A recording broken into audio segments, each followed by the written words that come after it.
Ciao a tutti e benvenuti.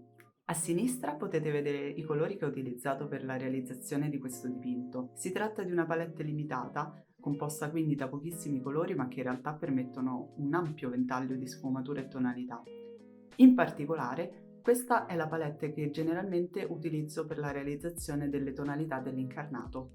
Tuttavia, quello di cui voglio parlarvi oggi non è un argomento prettamente tecnico. Oggi vi voglio parlare di un argomento che mi sta particolarmente a cuore. Sappiamo che la tecnica è importante, è fondamentale, ma non è l'unico aspetto che caratterizza una produzione pittorica.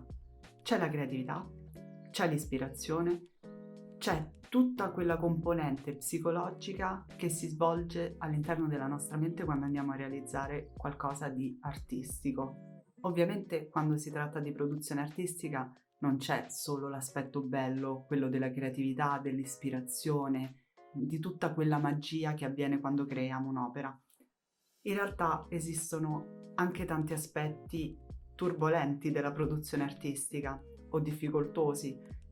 Non parlo tanto della ricerca in sé, quindi di tutto quel processo che permette di sviluppare il nostro io, la nostra identità pittorica, quanto piuttosto dei blocchi artistici.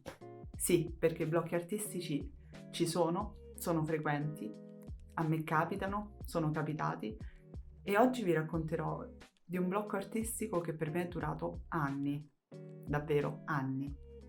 Ci tengo a raccontarvi questa esperienza affinché possa essere d'aiuto pure per voi, per chi magari si è trovato in questa stessa difficoltà. E poi vorrei anche sapere da voi come li avete affrontati, se ne avete avuti, quanto sono durati. Vi racconterò brevemente com'è andata nel mio caso.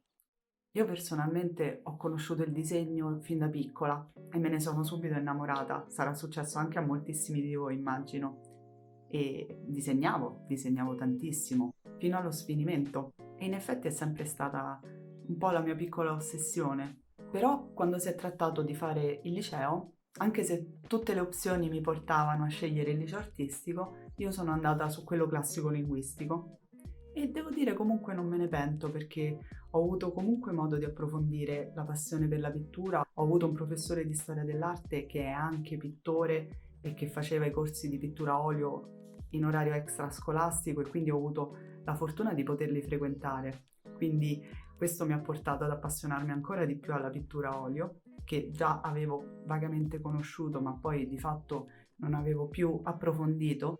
C'è da dire che comunque avevo un po' paura a scegliere un percorso artistico inteso proprio come istruzione scolastica. Questo perché purtroppo ho coltivato forse in maniera eccessiva l'idea che di arte non si potesse campare e quindi mi ha portato a relegare la pittura semplicemente a un hobby, a un passatempo, della serie quando hai tempo ti ci dedichi. Tuttavia sapevo che la pittura per me non era semplicemente una passione o un hobby, era qualcosa che sentivo di dover coltivare sempre e comunque. Era, non lo so, un mio modo di voler comunicare con il mondo, esprimere i miei sentimenti. Quindi per me era molto di più.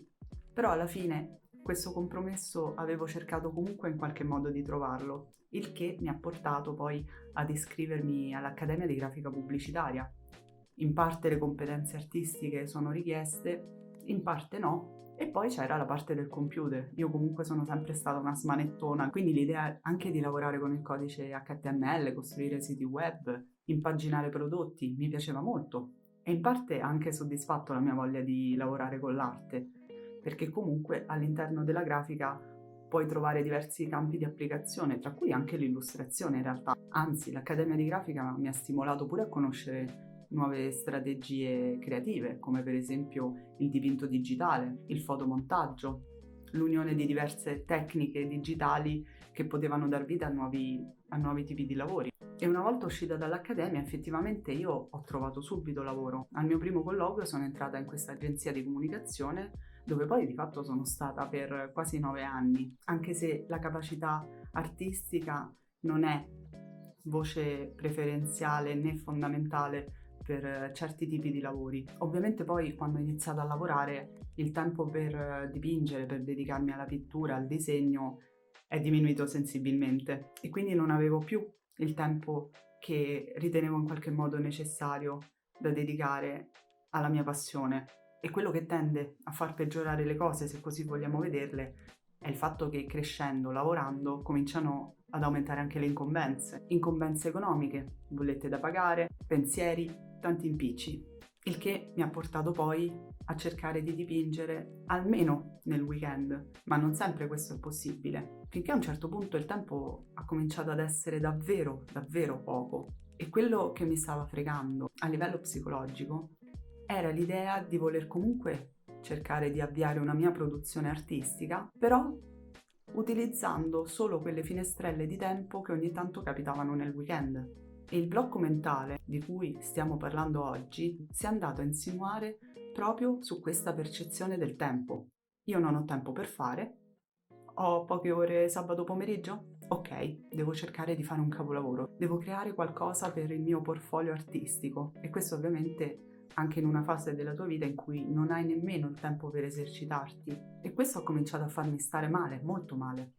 Non riuscivo più a sfruttare il tempo a mia disposizione per creare qualcosa di unico, qualcosa di bello, qualcosa di creativo. Finché a un certo punto, blackout totale. Sono andata in 1000 pezzi. Non riuscivo più a creare, ero infelice e questo si ripercuoteva anche sulla mia vita sentimentale, sul mio rapporto con gli altri, con la mia famiglia, con tutti. E alla fine ho deciso di utilizzare quella piccola finestrella di tempo che avevo nell'arco di una settimana per iscrivermi a un corso di disegno artistico, così, per tornare a scaldare le matite. In realtà è stata una scelta molto ardua. Tecnicamente non ci vuole nulla, ti iscrivi, frequenti il corso, finito, ciao. Eppure per me era difficilissimo in quel momento. C'era la convivenza con il mio compagno, l'affitto da pagare. Pagare un corso non era proprio l'idea più allettante in quel momento, guardandolo dal punto di vista razionale. Però poi ho pensato che era importante per me e quindi ho iniziato a frequentare questo corso di disegno. Che ve lo dico a fare? Mi sono emozionata come se fosse stata la prima volta che prendevo in mano una matita. E questo mi ha portato a iscrivermi anche l'anno successivo a un altro corso, stavolta di pittura a olio. E che ve lo dico a fare? Quando ho sentito l'odore della trementina, dell'olio di lino, dei colori, qualcosa mi è esploso in testa. Sono impazzita, ero troppo felice. E finalmente per una mia necessità ero riuscita anche a ritrovare il tempo non solo di andare a frequentare il corso, ma anche di fare, non so, i compiti a casa. Era diventata una priorità ed era questa la cosa importante per me. Questo è quello che succede generalmente quando tendiamo a darci troppo poco valore. Eppure una parte di me sapeva che questo aspetto della mia vita era fondamentale da coltivare. Ciò nonostante, dopo 3 anni che avevo ripreso finalmente a dipingere e a disegnare, sono arrivati loro, gli attacchi di panico. Io continuavo a lavorare in agenzia in quel periodo e così una sera di punto in bianco ho cominciato a soffrire di attacchi di panico. Non dormivo la notte. Le prime 2 o 3 settimane sono state terribili, non riuscivo a dormire, dormivo tipo seduta, il che significava avere poco sonno, poche ore di sonno sulle spalle, significa vivere male la giornata, alimentare ancora di più tutta quella condizione psicofisica, insomma, veramente è stato terribile. Chi c'è passato sa di cosa sto parlando. Però adesso vi dico un segreto, c'è anche un risvolto positivo. Quando succedono queste cose, significa che il nostro corpo ci sta mandando un messaggio. E io mi sono detta però, sì, ma che messaggio mi stai mandando, scusa? Mi sono dovuta fermare e dirmi, Francesca, che devi fare? Ho aspettato, quasi sedendo in fronte con me stessa, ad aspettare quella risposta, finché mi si è accesa una lucina e ho sentito una voce che mi ha detto: Francesca, devi dipingere, sempre, ogni giorno. È quella la tua strada, è quello che ti fa stare bene. È stata una doccia fredda, ve lo dico. Da un lato è stato bellissimo, perché improvvisamente ho visto tutte le strade possibili davanti a me. Dall'altra ero terrorizzata.